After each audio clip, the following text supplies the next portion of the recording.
अगर आप उन चीजों को खरीदते हैं जिनकी आपको जरूरत नहीं, तो जल्दी आपको वो चीजें भी बेचनी पड़ जाएंगी जिनकी आपको बहुत जरूरत थी।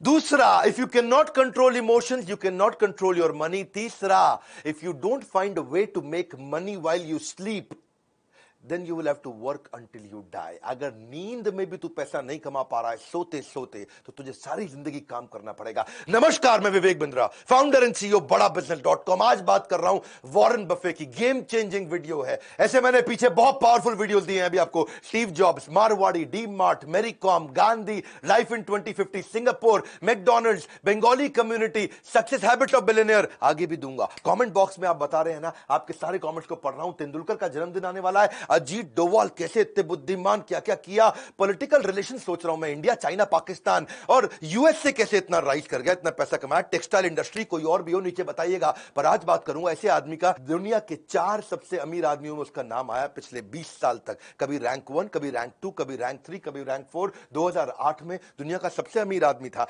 आज भी तीसरे या चौथे रैंक पे है, लेकिन पिछले 50 साल से उसी मकान में रह रहा है। लोग उससे मिलना चाहते हैं, मिलता नहीं किसी से। एक बार बोली लगाई गई, मैं मिलूंगा वॉरेन बफे से, लंच करना चाहते हैं, लंच करना चाहते हैं। बोली लगाई तो उनके लंच के लिए 35 करोड़ रुपए उनको दिए गए कि मैं आपके साथ 1 घंटा लंच करना चाहता हूं। वॉरेन बफे ने 35 करोड़ खुशी खुशी लिए, ले आ भैया 35 करोड़, और दान में दे दिए।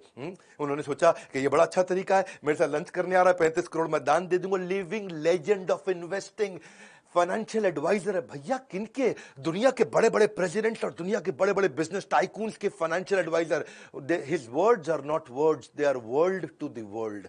हिंदी में बोलूं क्या, उनके शब्द शब्द नहीं है, वो दुनिया के लिए पूरी दुनिया है। यानी कि वो कुछ भी बोल देते हैं भैया, गेम चेंज हो जाता है। 1970s की बात कर रहा हूं, 50 साल पहले भी वो जिस स्टॉक को खरीद लेते थे ना, उस स्टॉक का भाव अगले दिन 10% बढ़ जाता था। बात समझो, एक उसका नेब्रास्का वो स्टेट है सेंट्रल यूएस के अंदर, वहां पे उसका एक दोस्त हुआ करता था, वो बाद में माइक्रोसॉफ्ट ज्वाइन कर गया। कहानी बता रहा हूं, गेम चेंजिंग। माइक्रोसॉफ्ट ज्वाइन कर गया, माइक्रोसॉफ्ट में सीनियर लीडरशिप में था। नेब्रास्का के उस दोस्त ने एक बारी उससे पूछा, भैया वॉरेन बफे एक बात बता, तू माइक्रोसॉफ्ट में इन्वेस्ट नहीं करता, उसका स्टॉक नहीं खरीदता, तुझे क्या लगता है माइक्रोसॉफ्ट में कोई कमी रह गई है जो तू उसका स्टॉक नहीं खरीद रहा? उसने ईमेल लिखा वॉरेन बफे को। वो जिंदगी का पहला ईमेल वॉरेन बफे ने उसको रिप्लाई किया। नेब्रास्का का उसका दोस्त था, तो उसने रिप्लाई करते वक्त बताया, मैं माइक्रोसॉफ्ट इसलिए नहीं लेता, इसलिए नहीं लेता, इसलिए नहीं लेता, बहुत सारे कारण लिख दिए। और साथ में उसने उसको नेब्रास्का की फुटबॉल टीम जो बड़ी बेकार थी उसके साथ भी कंपेयर कर दिया। अब वो मेल तो कर दिया, एक मेल किया था, लेकिन थोड़े दिन के बाद जो वहां की सरकार थी, यूएस गवर्नमेंट, उसने उस मेल को ट्रैक करके निकाल लिया। उन्होंने उस मेल को, प्राइवेट मेल को पढ़ा, और वो उनको लगा कि ओहो, इससे तो हमें माइक्रोसॉफ्ट के बारे में बहुत कुछ समझ में आ रहा है, वॉरेन बफे ने ये बात बोली है। वो मेल जाकर के बाद में वॉल स्ट्रीट जर्नल के अखबार में छप गई। इसको बहुत बुरा लगा, मेरी प्राइवेट ईमेल पहली बार लिखी थी और सरकार ने निकाल करके अखबार में छपवा दिया। वो दिन आखिरी दिन था उसका, उसके बाद उसने कभी किसी को मेल नहीं लिखा। उसको इस बात का दुख नहीं था कि मैंने माइक्रोसॉफ्ट की निंदा करी, उसको इस बात का दुख था कि मैं नेब्रास्का नाम के स्टेट में रहता हूं, और उसमें छोटा शहर है ओमाहा, लेकिन मैंने जो है नेब्रास्का की फुटबॉल टीम की बेइज्जती करी है, ऐसा ना हो जाए मुझे यहां से घर छोड़ना पड़ जाए। बहरहाल एनुअल लेटर जरूर लिखते हैं अपने सारे शेयर होल्डर को, और जो एनुअल लेटर लिख करके भेजते हैं अपने शेयर होल्डर्स को, जो अपने इन्वेस्टर्स हैं, जब ये उनको भेजते हैं तो पूरी यूनिवर्सिटीज बैठ करके उनके एनुअल लेटर को पढ़ती है, इनकी कही हुई बात को पढ़ा जाता है। यूनिवर्सिटी सिखाती है, अरे देख भाई वॉरेन बफे ने चिट्ठी लिखी, अरे क्या लिखा होगा इसके, 63 कंपनियां हैं आज वॉरेन बफे की। मेरा वीडियो देख लेना भैया, थोड़ी देर के अंदर मैं इतनी सारी लर्निंग देने वाला हूं। 63 कंपनीज वॉरेन बफे की, हर कंपनी के सीईओ को साल में एक चिट्ठी भेजता है, ना मिलता है ना फोन पे बात करता है। वॉरेन बफे साल में एक चिट्ठी भेज दी और उसमें लिख दिया, भैया तुम्हारा ये गोल है, तुम्हारा ये केपीआई है, ये तुम्हारे की परफॉर्मेंस इंडिकेटर, और ये तुम्हारे इस साल के गोल होने चाहिए, इसको अचीव करके दिखाओ। एक चिट्ठी भेजी, बस हड़कंप मच जाता है, कोई मिलता नहीं, कुछ बात नहीं करता।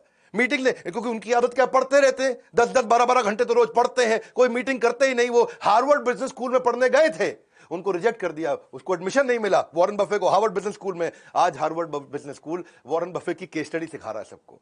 आज बता रहा है भैया वॉरेन बफे इतना बड़ा कैसे होगा, उसको उस समय पढ़ने नहीं दिया था। आज एक बात समझ लेना, जो सबसे बड़े 100 अरबपति हैं दुनिया के, उनमें से 80% लोग खुद से अरबपति बने हैं, माँ बाप के पैसे से नहीं बने हैं। और वो बड़ी अच्छी एडवाइस भी देते हैं लोगों को, कहते हैं क्रेडिट कार्ड से दूर रहना, पैसे ने आदमी को नहीं बनाया, आदमी ने पैसे को बनाया, इसको याद रखना। और दूसरे के कहे अनुसार काम नहीं करना, अपनी बुद्धि से काम करना। बचपन में इनके खून के अंदर बिजनेस घुस गया। इनको पहले से ही पता था अमीर तो बहुत बनने वाला हूं। 6 साल की उम्र में रिसर्च करने चले गए दुकान के बाहर, अरे कौन सी कोल्ड ड्रिंक के ढक्कन ज्यादा हैं। बाहर जाके ढूंढने लगे, अरे इसका ढक्कन उसका ढक्कन, अलग अलग ढक्कन देखे उन्होंने। वहां जाकर रिसर्च में इनको समझ में आया सबसे ज्यादा कोल्ड ड्रिंक के ढक्कन बाहर कोका कोला के पड़े हैं। उससे उसने धंधा चालू कर दिया।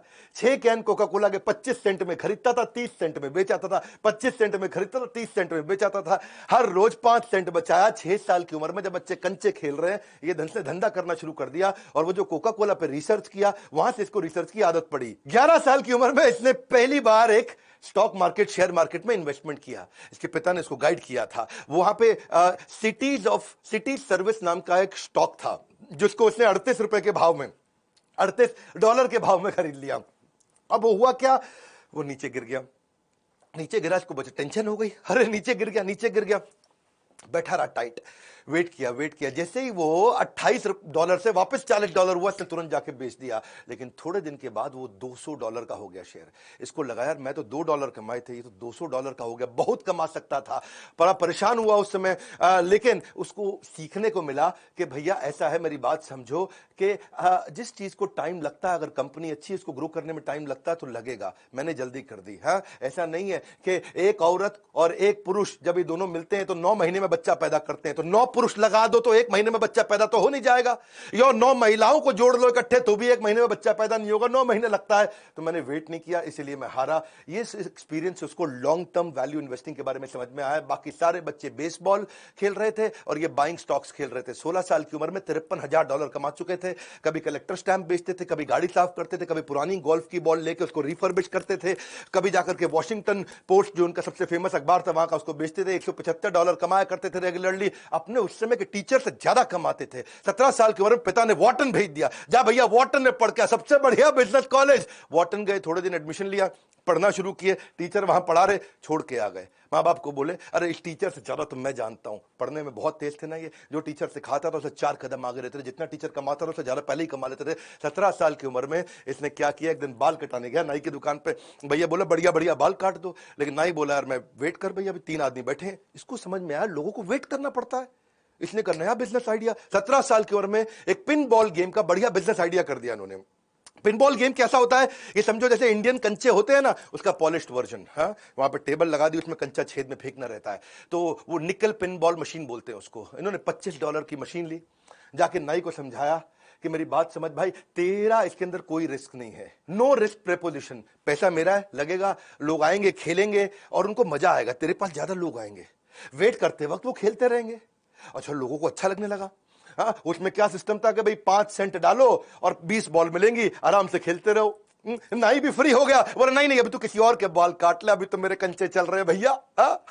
वॉरेन बफे ने कहा कि नाई तेरे को पैसे नहीं लगाने।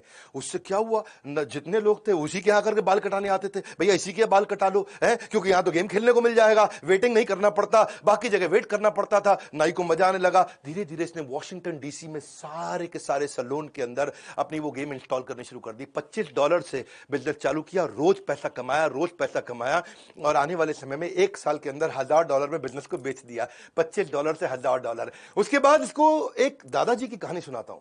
इसके दादाजी ने भी इसको एक बार एक काम पे लगाया था कि आज अपने दोस्त को लेकर के सामान उठाने का, राशन की दुकान थी दादाजी की, इधर से उठा उधर रख, उधर से उठा इधर रख, तेरे को पैसे दे दूंगा। इसने कहा ठीक है दादाजी। हाँ, काम मिल गया। एक और काम में तेज था, बहुत मेहनत करके उठाया, हाथ सूज गए, थक गए, हाथ जम गए, बुरा हाल हो गया, इतना उठाया, इतना रखा। दादा ने 90 सेंट दे दिए, आधे आधे बांट लो।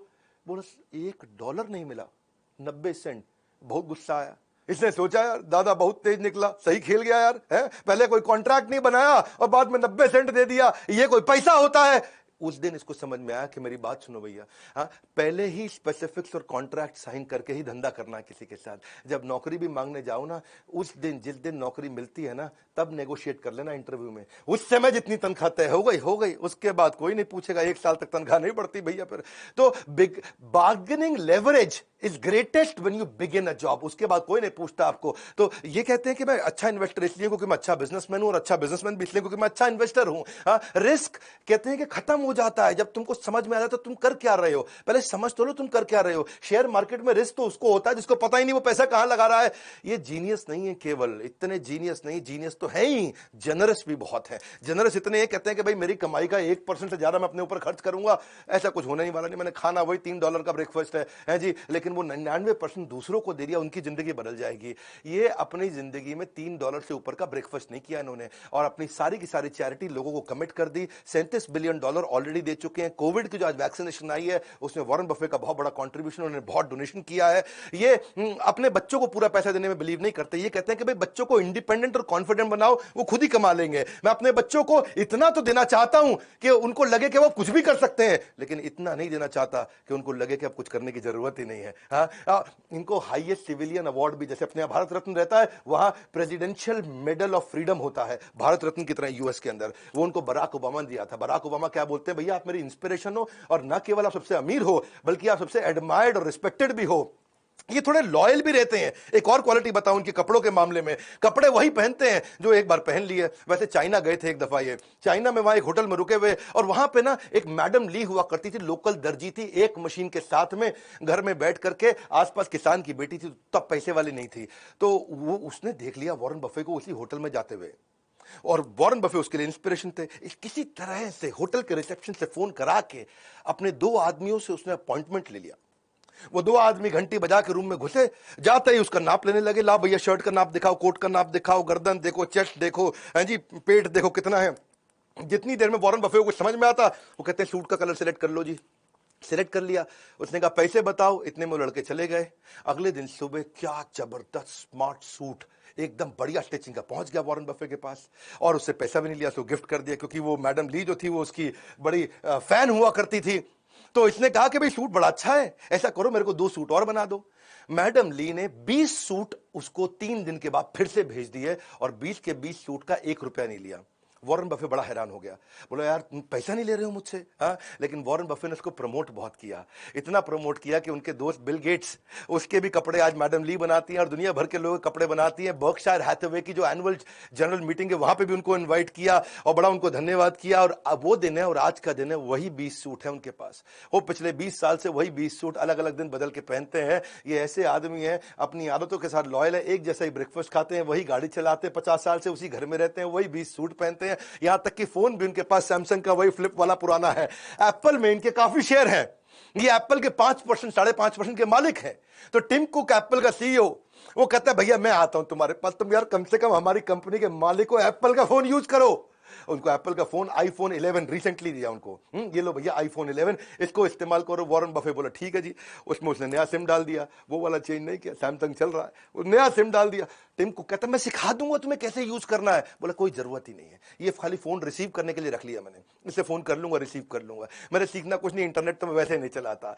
उसी तरीके से चलते हैं। लॉयल्टी कहते हैं कि एक्सपेंसिव गिफ्ट है, मैं जिसके साथ लॉयल हो जाता हूं उसका हो जाता हूं। Do not expect it from cheap people. 91 के हो जाएंगे अभी अगस्त में, लेकिन एनर्जी ऐसी है उनके अंदर, है जी, बच्चों की तरह बातचीत करते, इतना एक्साइटेड रहते हैं हर समय। और किसी ने उनसे पूछा भैया आप इतने एनर्जेटिक कैसे रहते हो, बर्गर भी खाते हो, आइसक्रीम भी खाते हो, 91 की उम्र में, 91 रनिंग चल रहा है। बिल गेट्स तो कहते हैं इनके पास 30 साल की उम्र के लड़के की शार्पनेस है, 10 साल के लड़के की उम्र की मुस्कुराहट, ऐसा मिस्चीवियस स्माइल है, और 6 साल के बच्चे की खाने पीने की आदतें हैं। ये क्या कहते हैं, 6 साल के बच्चे का डेथ रेट सबसे कम है, तो उसी की तरह खाओ, मजे मारो, कोई दिक्कत नहीं, मेंटली एकदम फिट।